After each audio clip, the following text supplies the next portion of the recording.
1 Pedro 4, nós consideramos o versículo 1 do capítulo 4 e o versículo 3.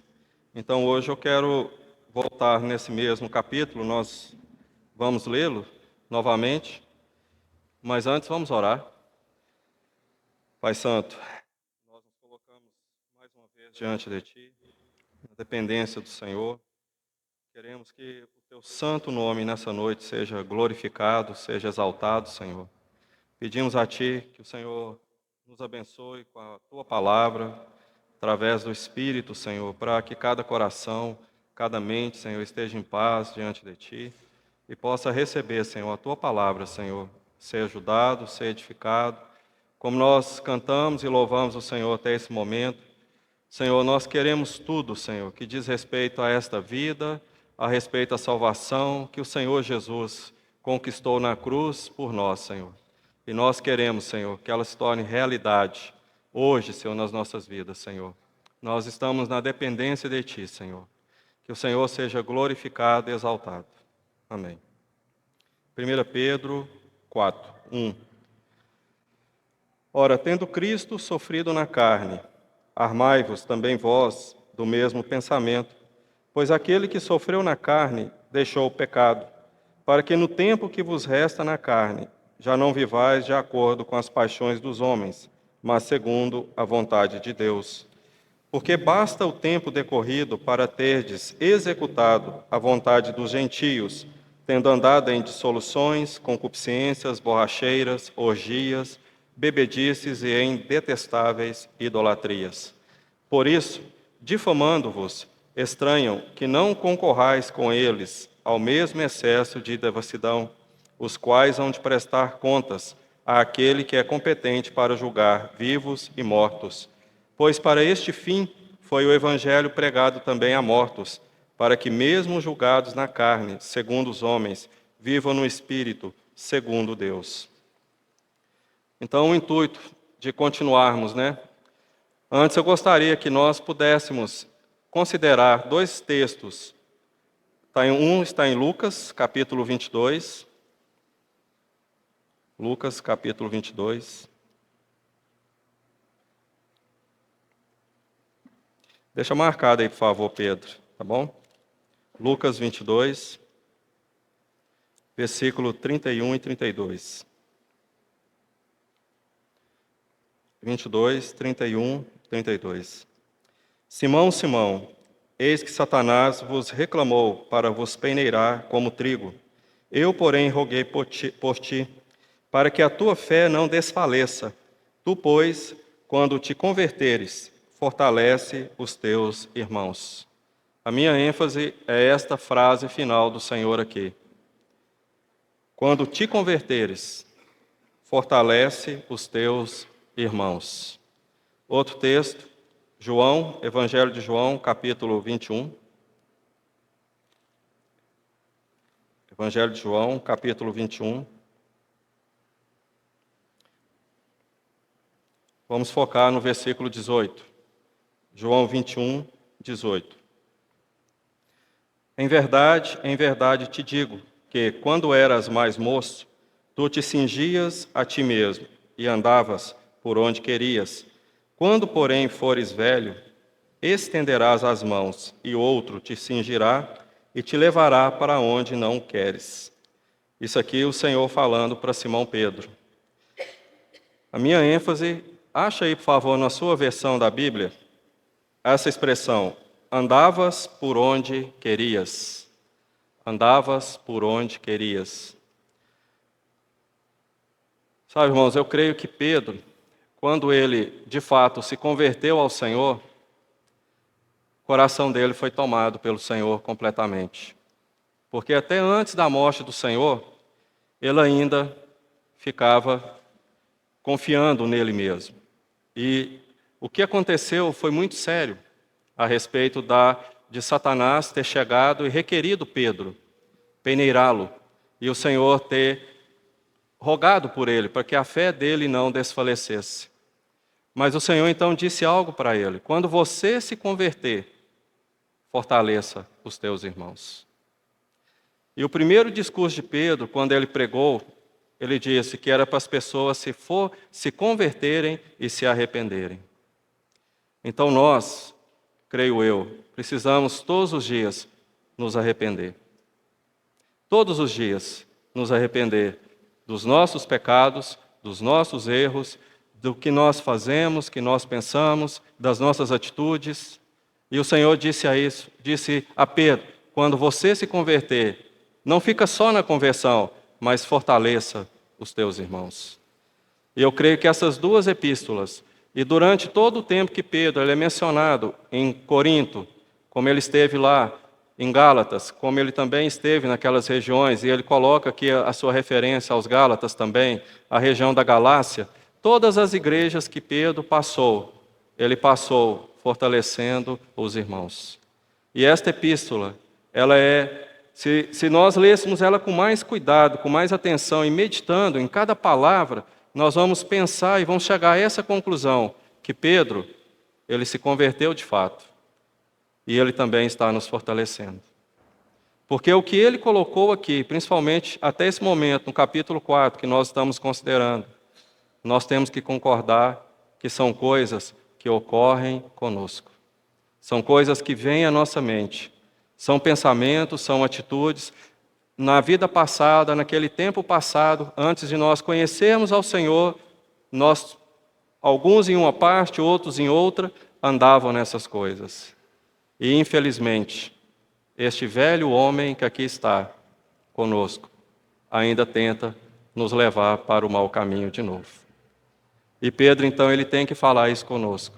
Não faça isso. Armem-se com o mesmo pensamento que o Senhor Jesus se armou. Ele estava disposto, porque quando em Lucas é dito que ele falou para Pedro naquele dia, naquela noite, que ele estava para partir o pão e também ser crucificado no dia seguinte, ele também falou assim, antes, eis que subimos para Jerusalém, e lá vai se cumprir tudo o que está escrito a respeito de mim. E se cumpriu.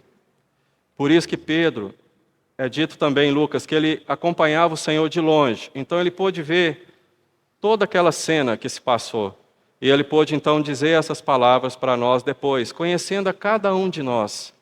E eu penso que esta palavra que ele colocou aqui é uma palavra de fortalecimento para nós, para ele nos ajudar. Porque, como o Senhor disse para ele, lá em João 21, você andava por onde você queria. Será que nós também não éramos assim?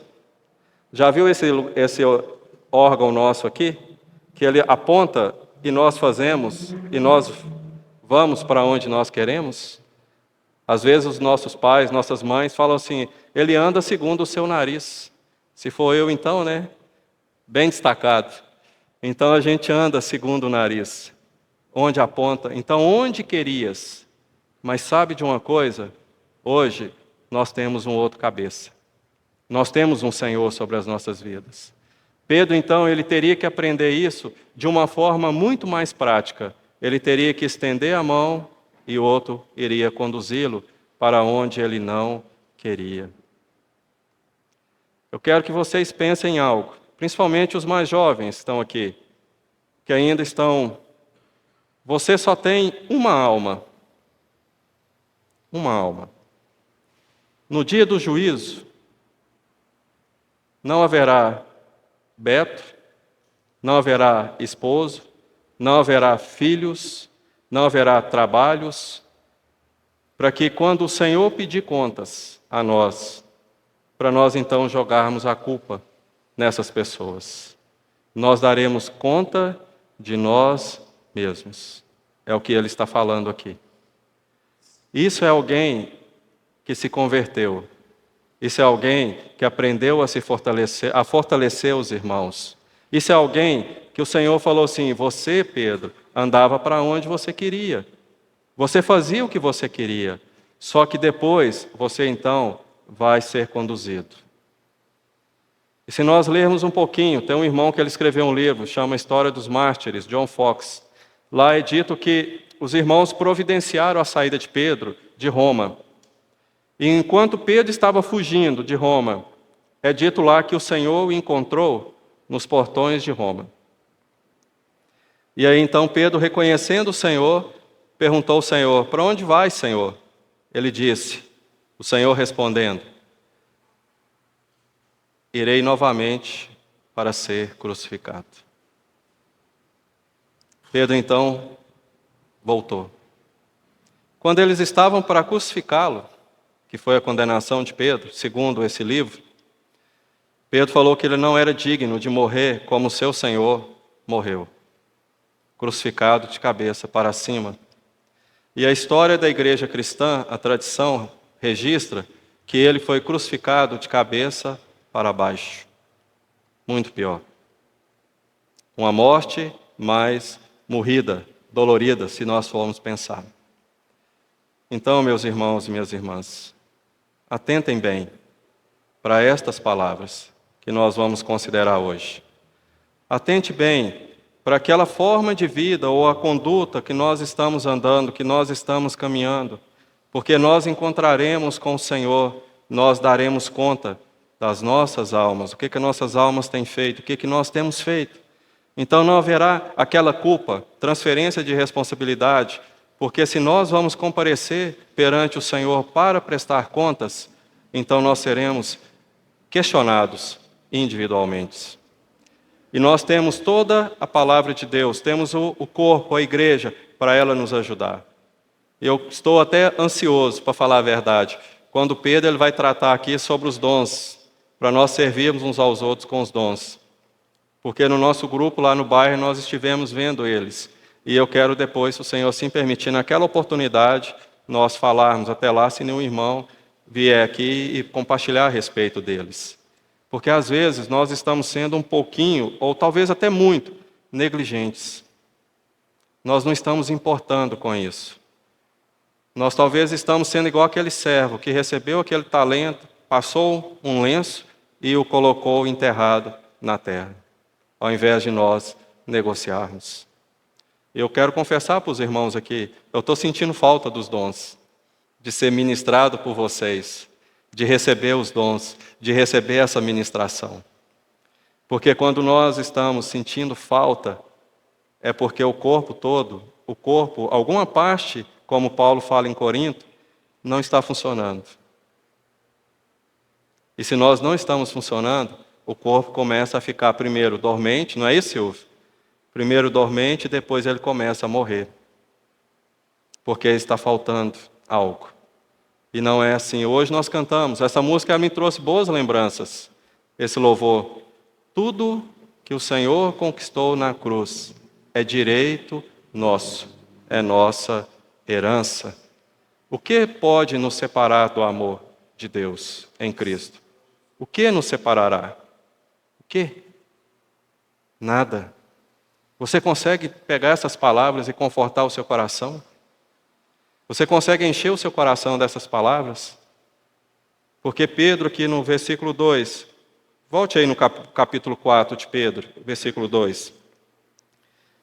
Pegar o início. Para que no tempo que vos resta na carne, não vivais de acordo com as paixões dos homens, mas segundo a vontade de Deus. A palavra ela sempre está nos colocando esta brevidade da vida. Quanto tempo nos resta na carne? Quanto tempo?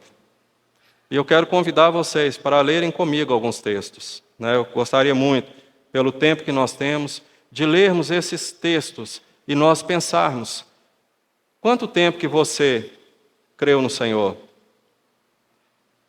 Caleb recebeu uma palavra que ele e Josué iriam entrar na terra prometida. 40 anos antes. 40 anos depois, ele voltou e falou assim: eu me lembro quando o Senhor me disse que eu iria entrar na terra.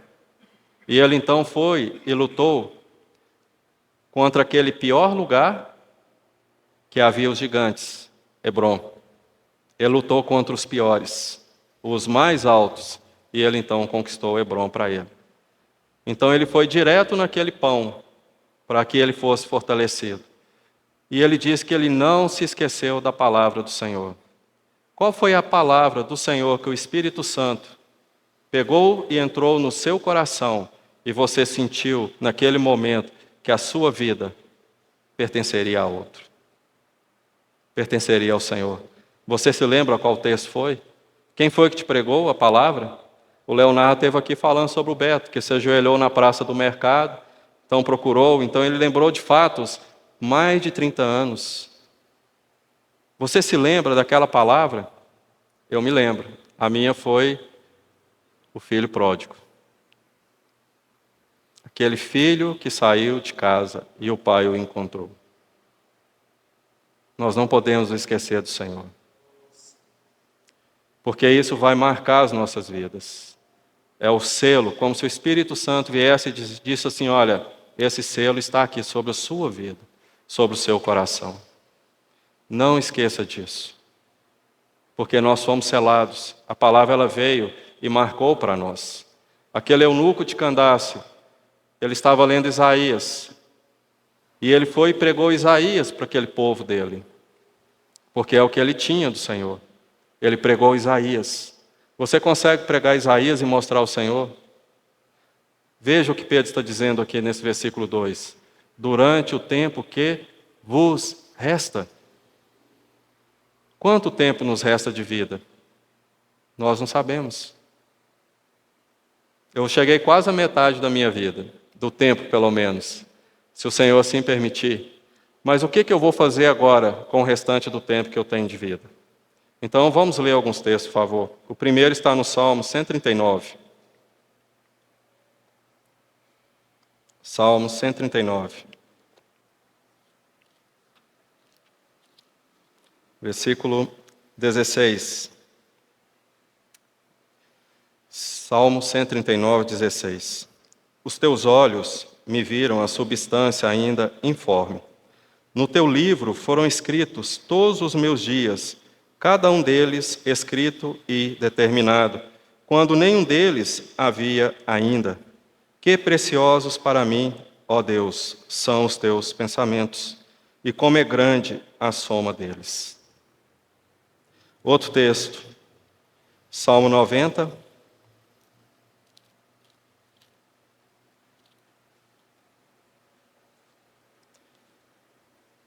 Versículo 9. Este é um salmo de Moisés. Salmo 90, versículo 9. Pois todos os nossos dias se passam na tua ira, acabam-se os nossos anos, como um breve pensamento.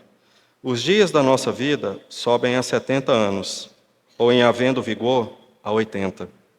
Neste caso, o melhor deles é canseira e enfado. Porque tudo passa rapidamente e nós voamos. Quem conhece o poder da tua ira e a tua cólera, segundo o temor que te é devido? Ensina-nos a contar os nossos dias, para que alcancemos coração sábio. Essa parte desse salmo é muito interessante. Se você olhar lá em Deuteronômio, Moisés ele morreu com 120 anos. Se você regredir 40 anos, que foi o tempo que eles peregrinaram, 2 anos e mais 38, ele estava com 80 anos. Então, quando ele chegou aos 80 anos, olha o que ele disse. Os dias da nossa vida sobem a 70, ou havendo vigor 80. Neste caso, o melhor deles é canseira e enfado. Com 80 anos. Canseira e enfado. Moisés, então, ele teve 3 fases de 40, né? Vamos falar assim. E ele, então, pediu ao Senhor, aos 80, ou quando ele percebeu isso, ensina-me, Senhor, a contar os meus dias. O tempo que vos resta na carne. Não viva segundo as paixões dos homens. Se ele falou para nós não vivermos, podemos interpretar que talvez podemos viver segundo os homens, as paixões dos homens. Mas aqui, Davi ele já nos diz, antes que eu nascesse, todos os meus dias foram escritos. E eu fui formado de forma maravilhosa, algo fenomenal. O Felipe, ele está estudando medicina, como vocês sabem. Vou testemunhar para ele, mas vocês não contam para ele não, tá? Testemunhar dele, mas ninguém conta para ele não. Ele participou aí de um parto. E durante esse processo, o médico explicou para ele a questão de uma válvula no coração, que parece que a criança ela abre essa válvula no momento que ela chora. É isso, Silvio? Mitral, parece, a válvula mitral. Quando corta o cordão, a válvula abre para a criança, então, respirar por si só. Isso falou um pouquinho com ele, da grandiosidade que o Senhor nos fez. E nós nem sabemos dessas coisas, porque ocorrem, né, quem vai entrar lá no coração e ver essa válvula entrando, abrindo naquele momento que a criança corta o cordão e ela chora e tal, a vida vem, né, e a gente fica super feliz. Então esse momento da formação que o Senhor nos formou é maravilhoso. Se nós olharmos lá em Jeremias, o Senhor fala assim: antes que você nascesse, eu já te escolhi, para que você fosse profeta, para que você seja profeta, para levantar, para derrubar. Irmãos, sinceramente, o Senhor nos viu muito antes. Ele nos escolheu em Cristo, antes da fundação do mundo. Que forma que você quer que eu diga isso para você? Eu chorando ou eu rindo, para você se alegrar? Para você dizer amém? Para você reconhecer o valor que a gente tem. Não estou cativando a alma de ninguém aqui. Eu estou só dizendo que o Senhor pagou esse preço por nós, porque Ele se importou com cada um de nós. Ele nos viu. Pedro ele não pode se esquecer disso. Assim, Cristo sofreu. Olha a palavra que ele diz no versículo 1. Cristo sofreu. Sofreu. E você consegue esquecer disso? Pedro, não. Não pode. Porque o Senhor falou muito o coração dele. E ficou registrado aqui para nós. E olha como nós somos enriquecidos com a palavra do Senhor.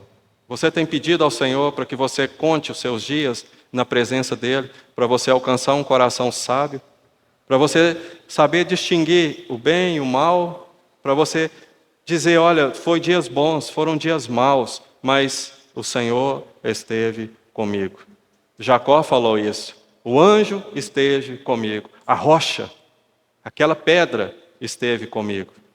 Ele não foi abandonado. O Senhor não o abandonou. Talvez Jacó, na nossa lista de amizade, Jacó tomaria um risco no meio do nome dele. Riscaríamos o nome de Jacó como amigo, se nós quiséssemos selecionar as amizades que a gente tem. Mas aqui Moisés disse: ensina-me, Senhor, porque tudo passa rapidamente, nós voamos. Tudo passa rapidamente, nós voamos. Pega aí os meninos, os mais jovens. Daqui a pouco, vocês vão estar aqui compartilhando ou vocês já estarão tendo a vida de vocês com 30 anos, 40, 50 anos. Tudo vai passar rapidamente, vai voar. Um dia nós estivemos segurando os nossos filhos, hoje eles estão sozinhos por aí. Passou, voou. Tudo passa. Será que isso não é sabedoria de Deus para nós, para nos ensinarmos? E alguém que agiu daquela forma que agiu como Pedro, e o Senhor chegou para ele e falou assim: olha, você fazia o que você queria na sua vida. Você não se importava, você tomava a sua decisão e ia, caminhava. Só que agora parou. Quando você se converter, fortalece os seus irmãos. E sabe, irmãos e irmãs, todos os dias nós necessitamos nos converter. Porque todos os dias o Senhor nos ensina algo novo. Todos os dias nós deveríamos ter os nossos olhos, como Ele falou lá para Laodiceia. Compre colírio. Compre colírio para você ungir os seus olhos. Porque nós precisamos ver claramente, através do Espírito Santo, essa vida espiritual. Essa vida que nós fomos colocados. Moisés e Davi perceberam. Eles perceberam que havia algo muito maior para eles, muito maior que eles não podiam conter para si, e eles então tiveram que dizer para nós: olha, presta atenção, a vida passa rapidamente, tudo voa. Vamos ler outro texto, Eclesiastes.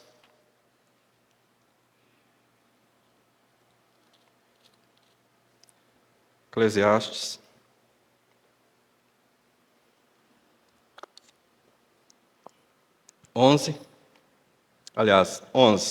Capítulo 11. versículo 8 em diante. Quero convidar vocês para lerem, meditarmos. Eclesiastes 11, 8. Ainda que o homem viva muitos anos, regozije-se em todos eles, contudo, deve lembrar-se de que há dias de trevas, porque serão muitos. Tudo quanto sucede, a vaidade. Alegra-te, jovem, na tua juventude, e recreie-se o teu coração nos dias da tua mocidade. Anda pelos caminhos que satisfazem ao teu coração e agrada aos teus olhos. Sabe, porém, que de todas estas coisas Deus te pedirá contas. Afasta, pois, do teu coração o desgosto e remove da tua carne a dor, porque a juventude e a primavera da vida são vaidade. Passa rapidamente e nós voamos. 12. Lembra-te do teu Criador nos dias da tua mocidade, antes que venham os maus dias e cheguem os anos dos quais dirás, não tenho neles prazer.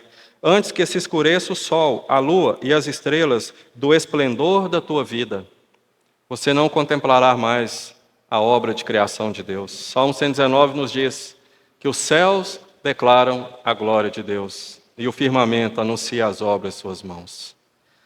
Torna a vir as nuvens depois do aguaceiro, no dia em que tremerem os guardas da casa, os teus braços, e se curvarem os homens outrora forte, as tuas pernas, e cessarem os teus moedores da boca, os seus dentes, por já serem poucos, e se escurecerem os teus olhos nas janelas.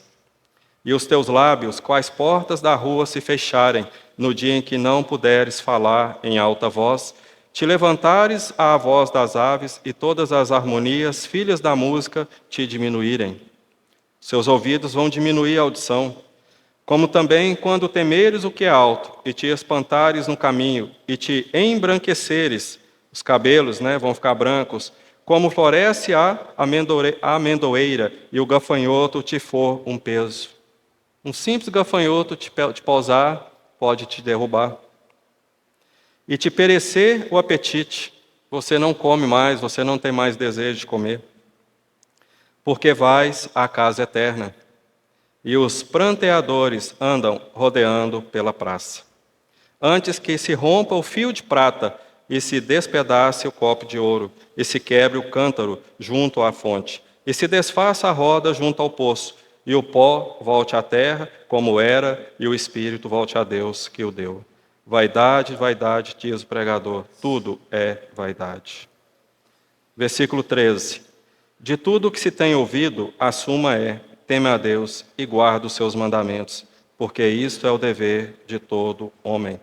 Porque Deus há de trazer a juízo todas as coisas, até as que estão escondidas, quer sejam boas, quer sejam más.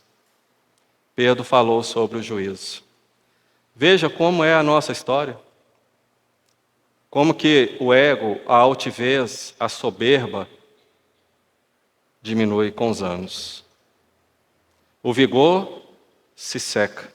O ser humano perde o vigor. E aquela altivez vai caindo, vai definhando. E Pedro nos diz, durante o tempo que nos resta, na nossa carne, não vivais segundo as paixões dos homens. Então quer dizer que há uma luta constante para nós.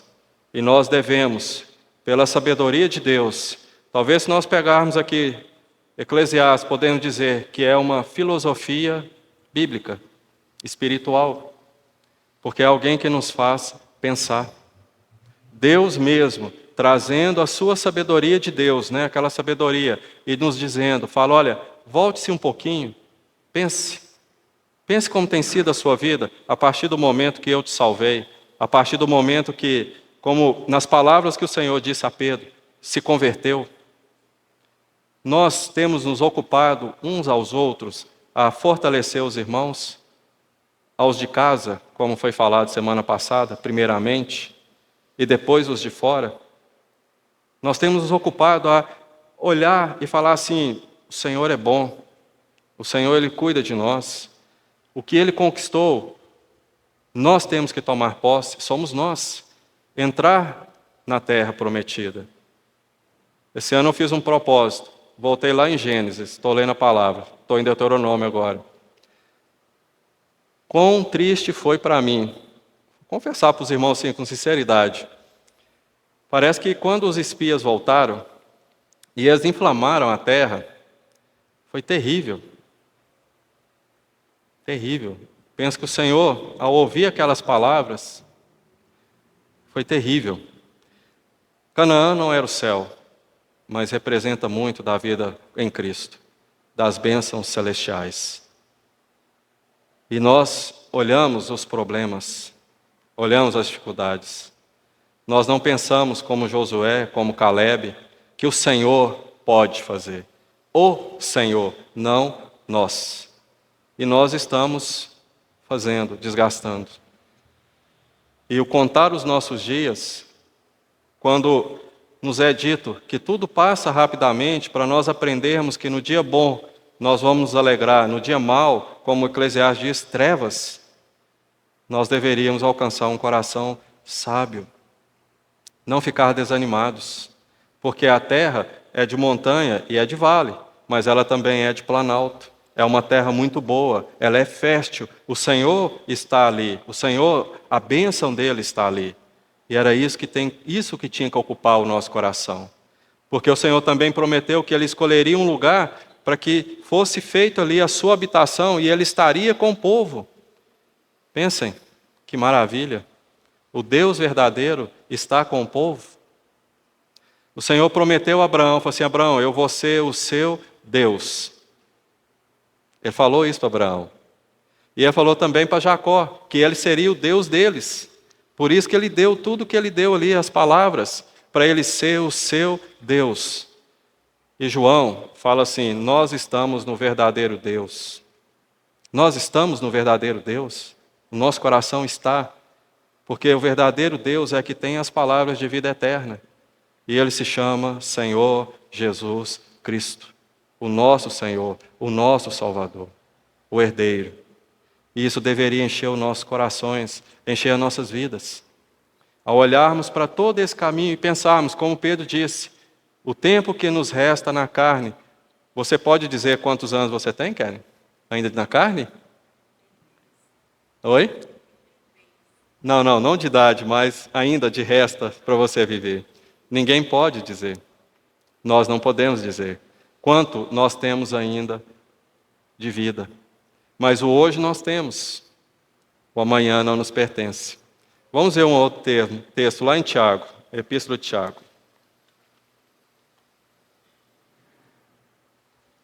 Tiago 4.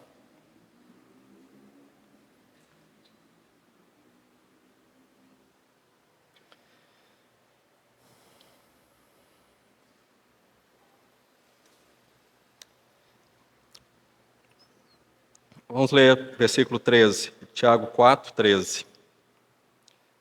Atendei agora, vós que dizeis, hoje ou amanhã, iremos para a cidade tal, e lá passaremos um ano, e negociaremos, e teremos lucros. Vós não sabeis o que sucederá amanhã, que é a vossa vida. Sois apenas como neblina que aparece por instante, e logo se dissipa. Em vez disso, devias dizer, se o Senhor quiser, não só viveremos, como também faremos isto ou aquilo.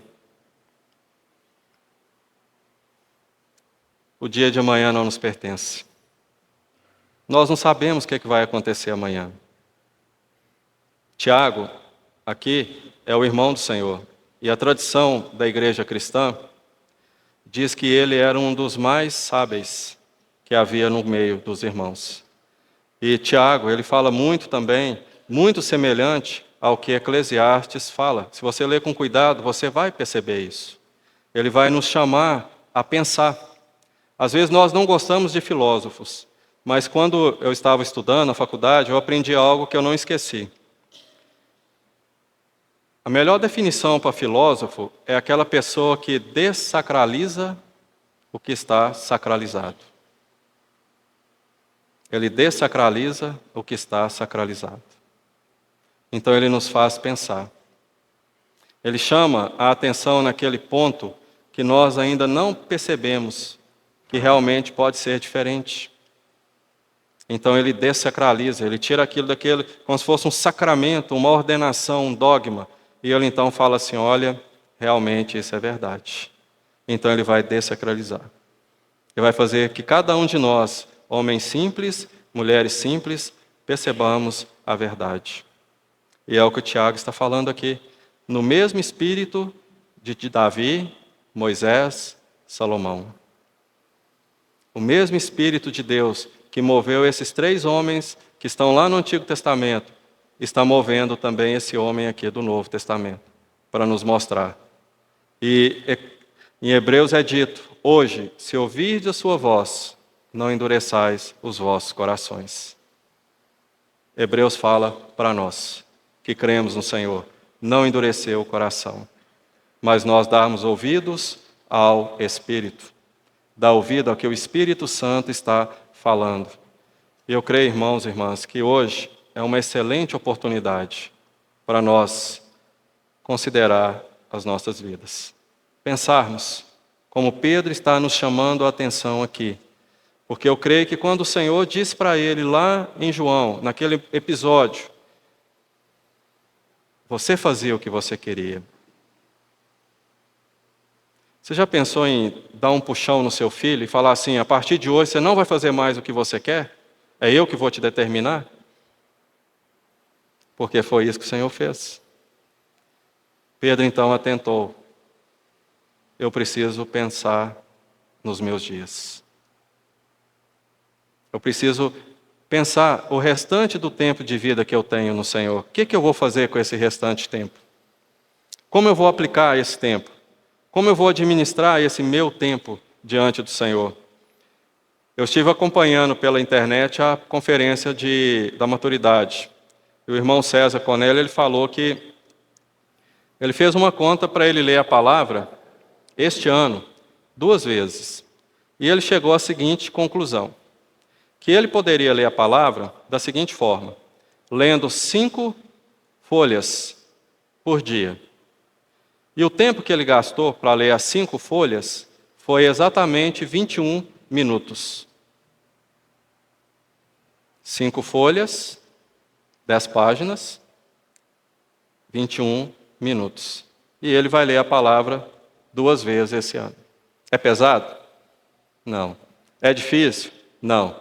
Quanto tempo nós ficamos rodando Reels no celular e o tempo vai passando e nós não?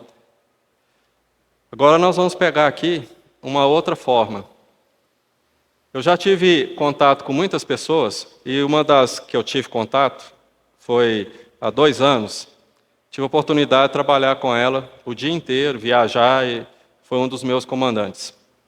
E ele usava a seguinte expressão para Deus, que Deus é o arquiteto do mundo. Certo? E nós sabemos que, de certa forma, não está errado, mas só que nós usamos outra palavra, usamos o edificador. Usamos como, não o termo bem arquiteto, algumas versões trazem, mas é mais para o lado de espiritualismo, né, que ele usou essa expressão. Ok? Mas vamos tomar então a seguinte verdade. Se Deus é o edificador, ele tem que ter os materiais para construir a casa, concorda? Para edificar a sua habitação. E para ele fazer isso, não pode ser qualquer tipo de material. Então, para que as nossas vidas sejam transformadas e edificadas juntos, como igreja, individualmente, para nós então termos essa habitação de Deus que nós estamos sendo edificados, Deus ele precisa dos materiais que ele colocou na palavra. E ele já nos deu o Espírito para habitar em nós, como seu templo. Mas só que nós precisamos crescer, precisamos desenvolver. Se nós não tivermos os materiais que estão escritos aqui na palavra, como que ele vai edificar as nossas vidas? Se nós não nos ocupamos em ler. Em fazer isso que nós fizemos agora há pouco. Pegar um texto aqui, pegar outro ali, e a gente então comparar e podermos então receber do Senhor a instrução. Percebem? Como que nós precisamos nos ocupar? Quando falamos, leia a palavra, leia a Bíblia, se importe. Não é uma coisa de só menos, é algo vital para as nossas vidas. Porque nós estamos vivendo e os nossos dias estão ali, contados. Contados.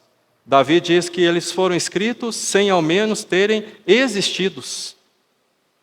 Quando Moisés percebeu que os dias da vida dele estavam sendo contados, ele, ó Senhor, me ensina a contar os meus dias para que eu alcance um coração sábio. A esquina da vida passa muito rápido, irmãos. Se nós voltarmos na pandemia, quem diria que irmãos nossos de 40 anos, 50 anos, faleceriam? Quem diria? Ninguém. Eu peguei Covid, outros irmãos pegaram. E ainda eu tenho umas sequelas. Parece que de vez em quando dá uns curtos na cabeça e parece que não tem nada provado, eu sei disso, mas pela minha experiência tem acontecido. Então é algo sério isso. E Pedro aprendeu uma grande lição. Naqueles dias que o Senhor estava falando isso para ele, ele não atinou, ele não percebeu. Mas ele percebeu depois. Você já teve aquele momento que você cometeu um erro muito grave, ou você poderia não ter evitado aquele erro e você pensou assim, quão inocente eu fui? Por que eu fiz isso? Poderia ser diferente. É esse sentimento que Pedro talvez teve agora, quando ele estava já mais velho, escrevendo. Através de Silvano, através de Marcos, como ele passou o evangelho para Marcos, ele então aprendeu a contar isso. Ele aprendeu com muitas penas. E não é fácil. A escola da vida é a pior escola. A escola melhor que tem, mais amorosa, é a escola de dentro de casa. Você que é filho ainda dentro de casa, adolescente ou mais novo que ainda não casou e não saiu, ouça os seus pais. Ouça o que os seus pais falam. Não são perfeitos. Nós não somos perfeitos, nós pais e mães, mas ouça. Porque uma coisa nós temos, experiência de vida. E erros cometidos. Aprendemos com esses erros. E pai e mãe tem que ser chato, mas a chatice é baseada no amor, na importância que eles têm por você. Na importância que eles carregaram você, a mãe, pelo menos, 9 meses na barriga, e as outras que o pai carregou na doença ou nos tombos que te ajudaram a levantar. Pense nisso, porque tudo passa rapidamente e nós voamos. Diz a sabedoria de Deus, diz o Espírito Santo através da palavra, através de homens que tiveram essas experiências, homens que tiveram mais proximidade do Senhor do que cada um de nós aqui poderia até dizer que tem. Hoje nós temos a proximidade do Espírito, né? O Espírito habitando dentro de nós. Então ele vai pegar essa experiência desses outros materiais que aqui estão, para que nós observemos, falamos assim, olha, Moisés disse isso, Davi disse isso, Tiago disse isso, que o amanhã não nos pertence. Como sabemos que vai acontecer amanhã? Não sabemos. Hoje você sabe. O que aconteceu quando você levantou, abriu seus olhinhos, pôs seus 2 pezinhos no chão, depois você levantou da sua cama, e dali para frente, até agora, você sabe. E o que você talvez está pensando em fazer depois da reunião com o irmão calar a boca, para vocês irem então embora ou fazer alguma coisa. Entendem? Como que nós funcionamos? E a palavra de Deus está nos dizendo uma verdade espiritual no âmbito terreno. Na nossa vida aqui, terrena. E ela pode ser tão diferente para nós, em aprendermos com esses homens, absorvendo esses ensinos e dizendo, olha, a partir de agora será assim. Irmãos, nós precisamos ser muito sinceros diante do Senhor, porque algumas vezes na nossa vida, nós ainda somos muito turrões, somos ainda muito aquele pé de boi, né? A gente finca o pé e difícil para sair. Mas o Senhor não quer isso de nós. Ele não quer usar um cabresto, Ele não quer usar uma rédea para nos forçar a virar, para nos forçar a ir para aquela direção. E nós deveríamos atentar para essas palavras, atentar para o que está aqui, para nos ajudar a entender o que está aqui dentro, como nós funcionamos internamente, como que nós pensamos e como que Deus nos adverte da nossa vida. Amém? Versículo 4, porque eu já tinha compartilhado 3. Então nós vamos para o 4.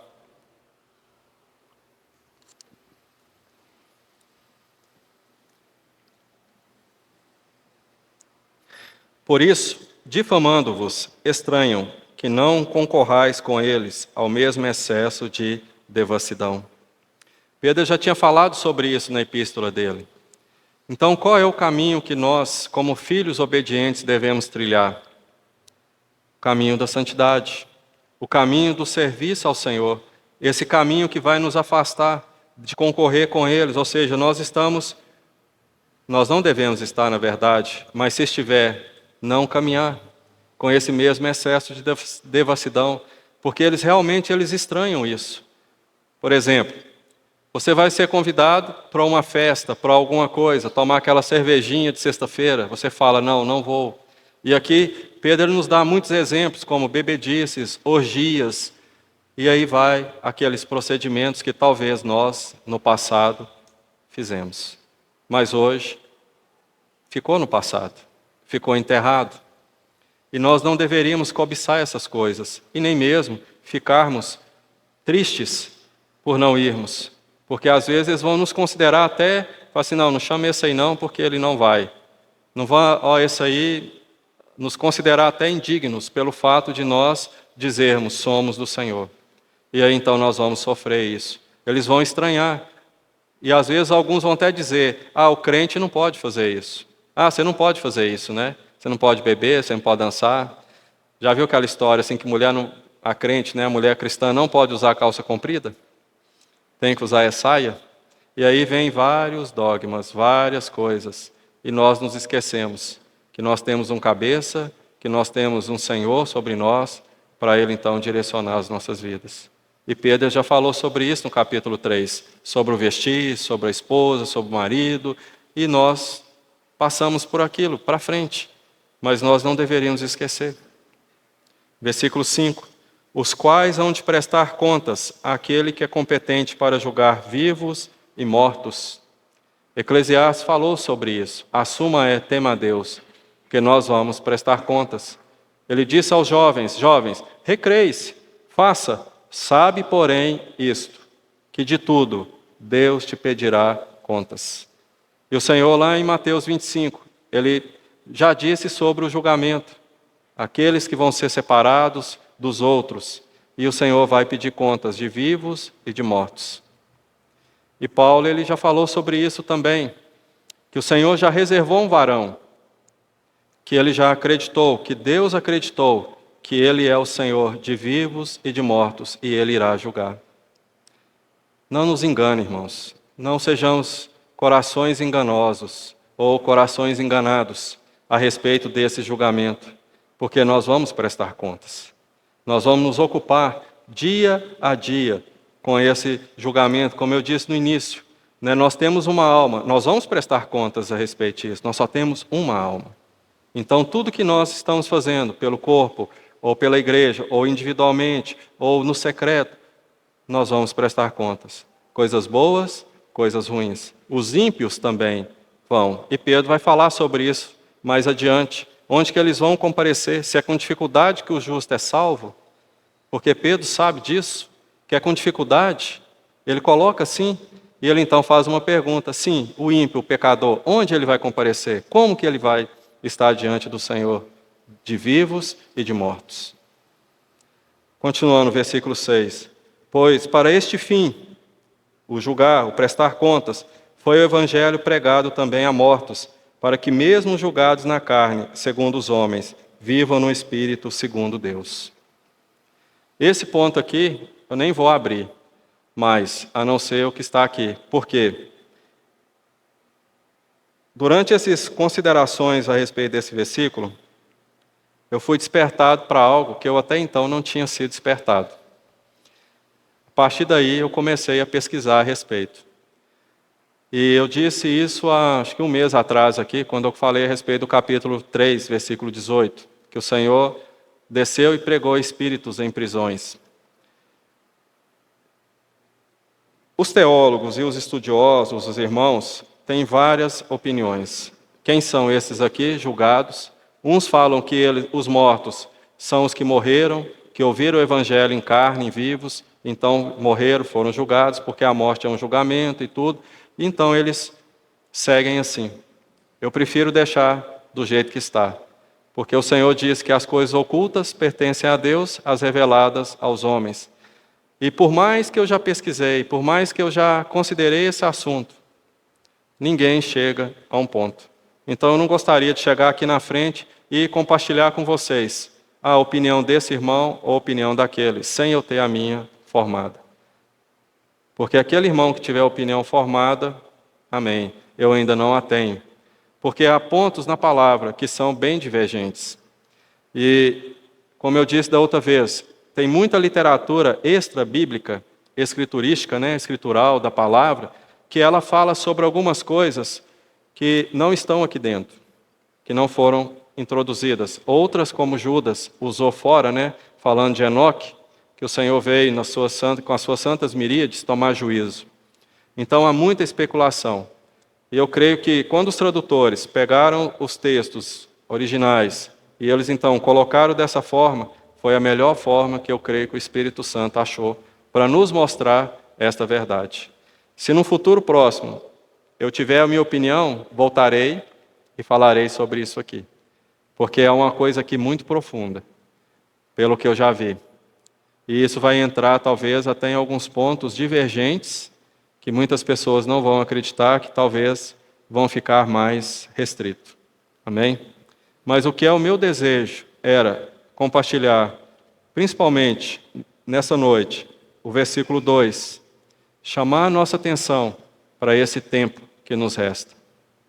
Para nós nos ocuparmos com a vontade de Deus, nos ocuparmos com o que o Senhor fez por nós, porque o Senhor ele é bondoso, Ele nos dá todas as coisas, segundo a sua bondade, segundo a sua misericórdia. Tudo que nós pedimos, o Senhor nos dá para o nosso aprazimento.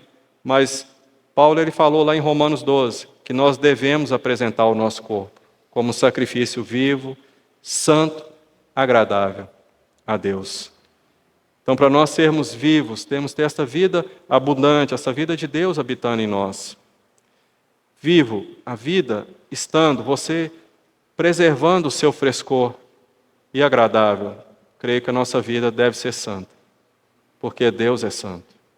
Independente se o mundo é injusto, se o mundo é pecador, se o mundo está em trevas, e mesmo aquele contato que nós temos com o mundo, nós devemos sempre chegar e lavar os nossos pés, sempre lavar as nossas vidas, usando o Senhor, o sangue do Cordeiro, para a nossa edificação. Amém? O Senhor nos abençoe.